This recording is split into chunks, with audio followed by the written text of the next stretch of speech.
Pulling into camp this morning. Man, what a beautiful morning. Just pulled in and gonna get started. Got a busy day today. Going to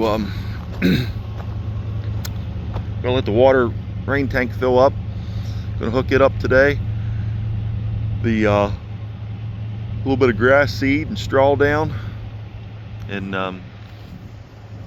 we're going to tidy up the cabin. Wind's picking up. The rain's supposed to start here in a little bit, so I thought I'd get an early start out here this morning and get things done. Got Maisie dog with me. She's already out sniffing around, so I'll check back with you.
Man, if I'm going to continue doing this videoing thing, I got to get me a GoPro. There's no way you can hold a cell phone on a tractor and mow or and grade and without getting things bouncing around and making everybody that's watching your videos seasick. But what I'm doing is I'm going to clean up this bank and down here. I widened this out for the sawmill.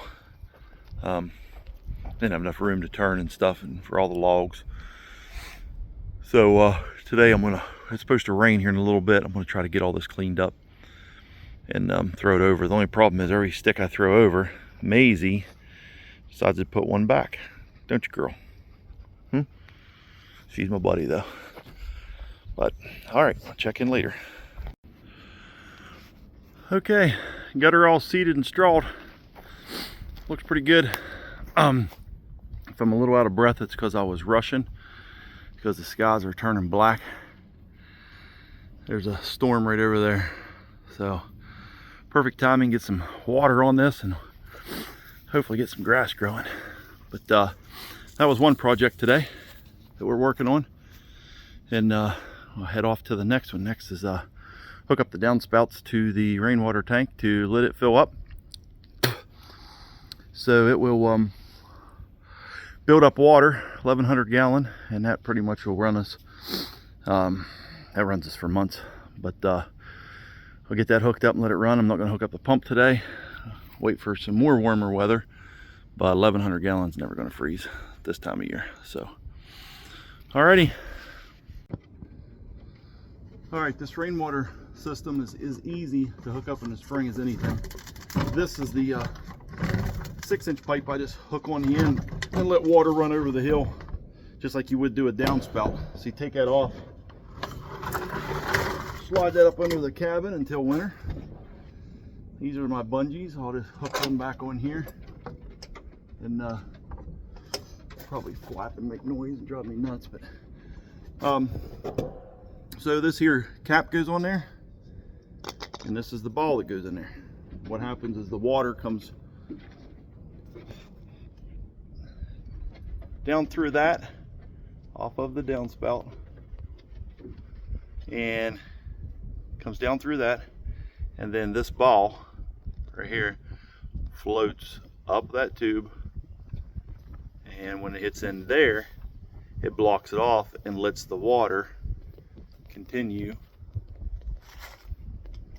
down into the rainwater tank, and that's what you call a first flush system. So basically all the dirty water comes down this tube it hits in here, there is filter system. Kind of filters the water as it comes down the downspout, and you got to kind of push that ball up and keep it in the center. And then this tube right here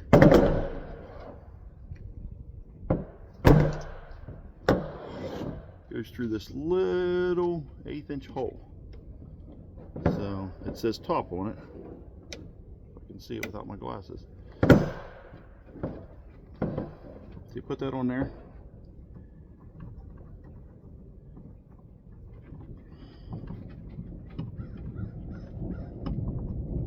I'm making it just in time. I don't know if you can hear, but it's starting to thunder.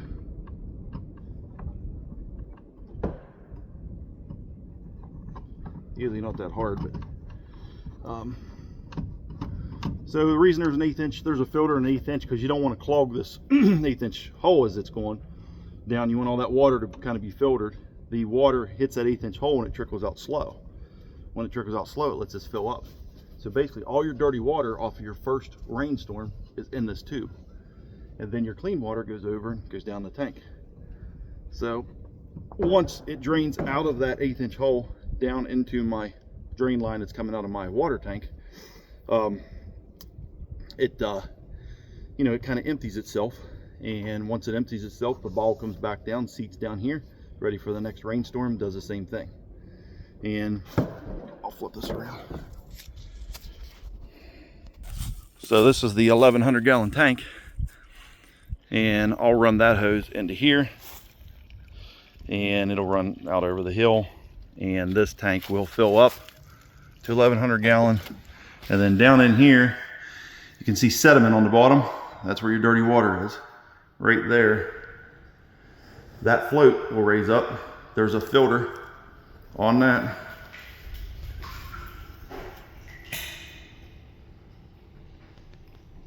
Right there. Water comes through that filter and goes out that side and into the pump and then into the cabin. I could filter it again once it gets into the cabin, but for the camp, we've never had any issues with that water. We don't drink it. So that's pretty much it on the rainwater system being hooked up for spring. I'll check back. All right, so we got the water hooked up on the cabin. The back of the gutter's got a little bit of debris on it.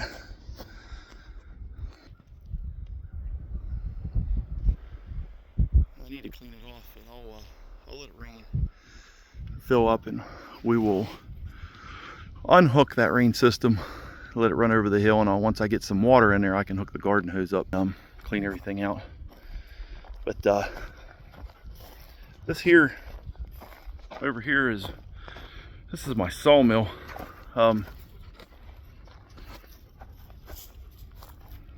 So I got an LT15 sawmill. Let me move my fingers. Bear with me on this YouTube thing, because I need to get a GoPro and I'll get better. But this is my LT15 sawmill. I have a power motor on it. Kind of got a good deal on that during the COVID. It's one they had ready, and somebody backed out, and they wanted to know if I'd take it for the same price. So got a pretty good deal on that. It's 25 horsepower. Also went ahead and put the power feed on it, and that's really nice. And this is some of the lumber that I've cut up, some pine. A bunch of friends had pine trees taken down. We have a lot of white pine around here, some red pine, and over here's some more pine that I've cut up. There's a bunch of red oak down in there. There's some Chinese chestnut in here that I want to get out, and I want to get it dried. It's down under there. I'm not going to dig through them boards, but I'll show you that when I get to it. But it's going to be beautiful to make a project with. I do a lot of woodworking projects. I haven't these first few videos because it's spring. There's a lot going on. I'm trying to catch up, you know how it is. Everybody's trying to get their yards cleaned up, and when you have 2 pieces of property, it's a full-time job, trying to get everything ready. And then that way, come spring, my stepdad does all the mowing.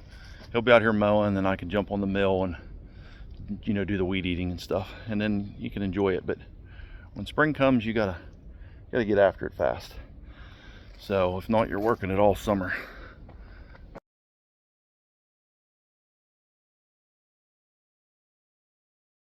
Pine here, there's some red pine in there and white pine I'm going to mill up. Some of these logs are just going to go for the fire pit. They're too crooked, but you can get, like that one there, you can get some really nice boards out of. There's one down there, and some of these are straight, some of them are crooked, but you take what you can get when it's free. And then up here's my tractor. This is a 3035D John Deere. Pretty much does everything I need. I'm not going to upgrade. I'm not getting any bigger. Sometimes you just gotta know when to stop. So I'm 52 years old. I'm happy with what I got, and I'm gonna continue using, you know, the tools I got to their ability. I try to overdo things a little bit, and end up breaking things. So I'll do what I can with it, and if I can't get it lifted up on the mill, I'll set it down on boards and roll it. But the grapple is on this machine 80% of the time. It's just a small grapple, and I want to change it to get a little bit bigger grapple. But the only problem is, if I get a bigger grapple, that's more weight, so that's less log lifting capacity they'll have. So I'm back and forth on that. And then there's some pine that fell over slabs. I cut all my slabs up and used them in the fire pit. Little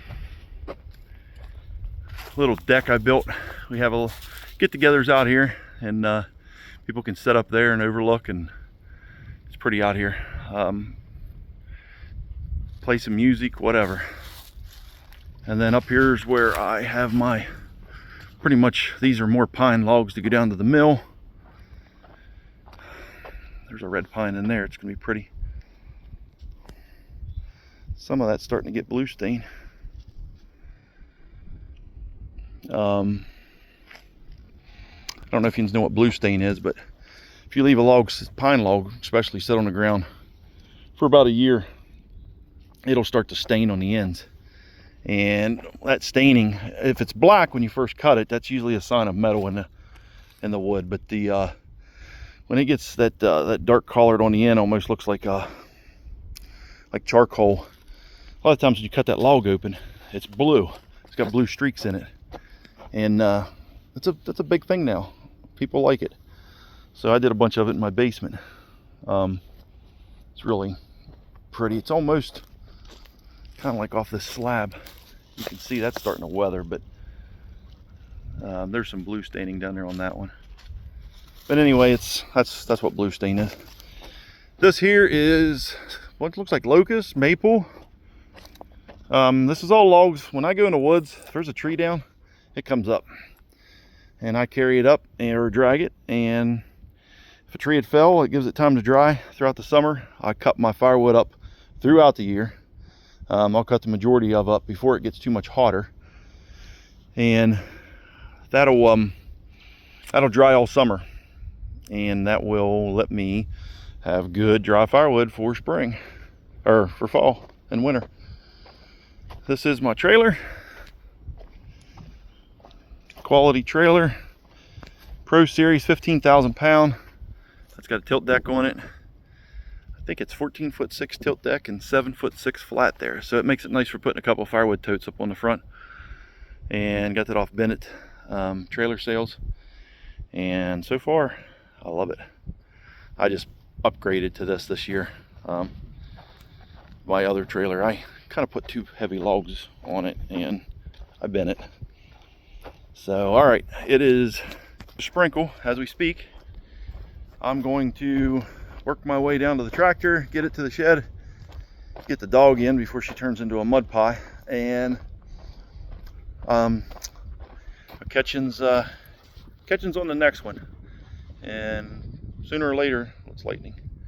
Sooner or later, I'll be doing some woodworking, and we'll post some of that. All right, thanks for watching.